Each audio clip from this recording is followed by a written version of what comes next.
If you ask 3 different people when Christmas finishes, then I suspect you're likely to get at least 4 different answers.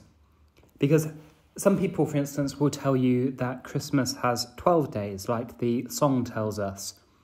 But others will tell you that actually Christmas finishes with the feast of Jesus' baptism later in this month of January. And yet others will tell you that the Feast of Christmas ends with the presentation of the Lord later on in February.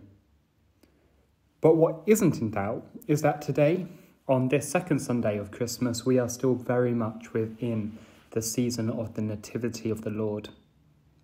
In fact, Christmas Day is so important that in the liturgy, it has what's called an octave, which means that it lasts for 8 days.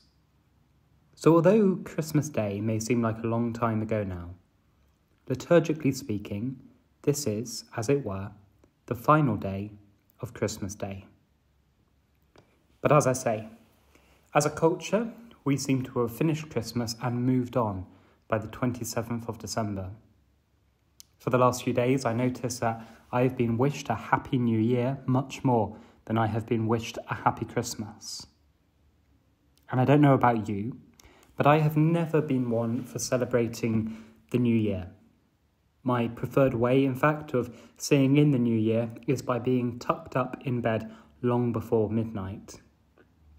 But even I, the Ebenezer Scrooge of New Year's celebrations as it were, even I can't help but be caught up in the hopefulness that seems to be why such celebrations are even a thing. For many, the 1st of January comes with an awareness that the coming 12 months can be greater than what we are leaving behind. It is a time filled with optimism and ambition. And psychologically speaking, there seems to be something powerful about having a time of new beginning, so that we can make changes in our lives, so that we can make resolutions for the coming year. And of course, often those resolutions have something to do with our weight and our waistline. But inevitably, it is not a case of new year, new me, but instead, the new you will have fallen by the wayside within a fortnight, replaced with a sense of disappointment that our optimism wasn't realised. This is one way of using the new year as a launchpad for growth. But the momentum is almost guaranteed to fail for 2 reasons. Firstly, because we have chosen the resolutions without asking the Lord what He wants for us. Usually, our motivation for making changes in our lives is down to ego rather than a desire for holiness. The other reason why these resolutions often fail so quickly is because we embark upon them relying on our own strength, on our own determination, on our own willpower.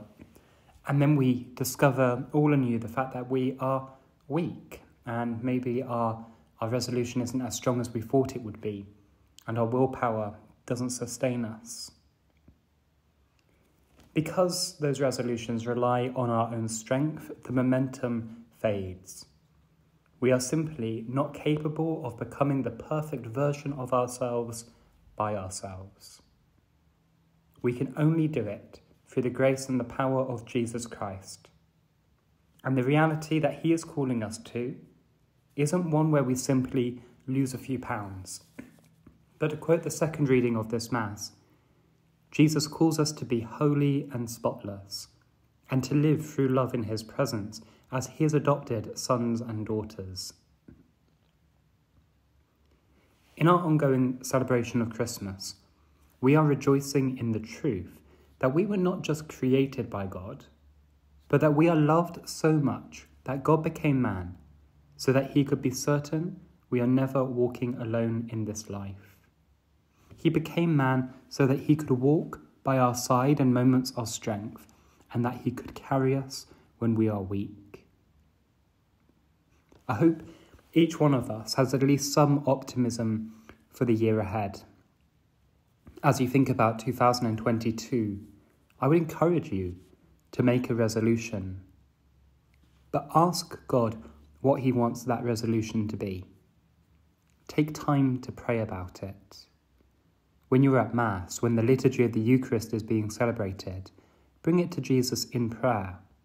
Ask him how he wants you to grow in sanctity over the year ahead.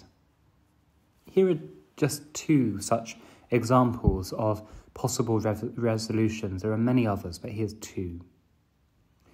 Maybe you're aware that you don't appreciate your blessings in life, so that you need to cultivate the virtue of gratitude in your heart.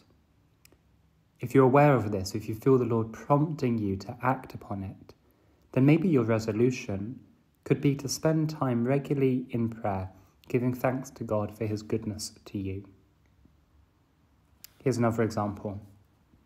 Maybe you're aware that the Lord is calling you to a greater level of chastity. Maybe that's an area in your life that you are struggling.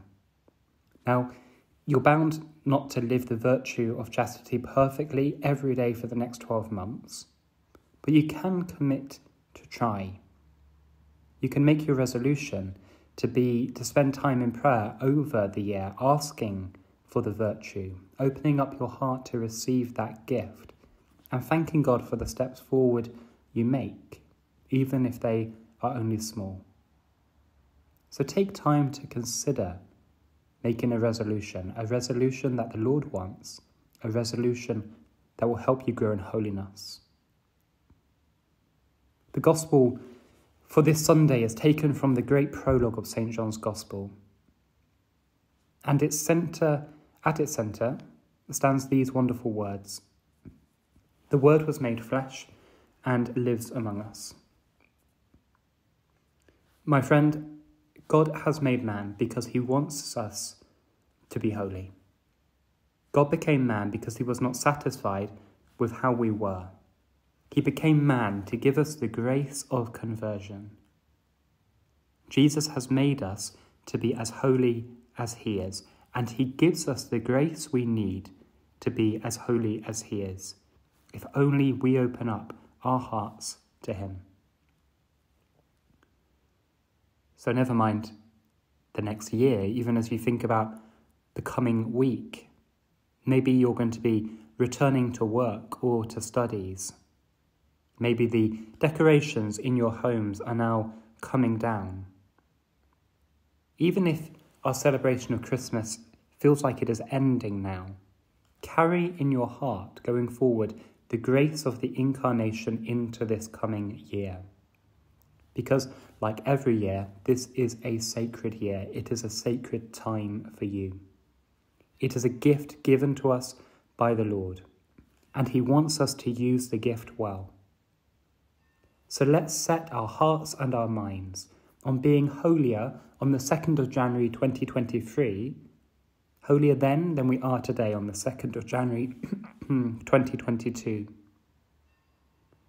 Make a resolution or two and make them in consultation with Christ.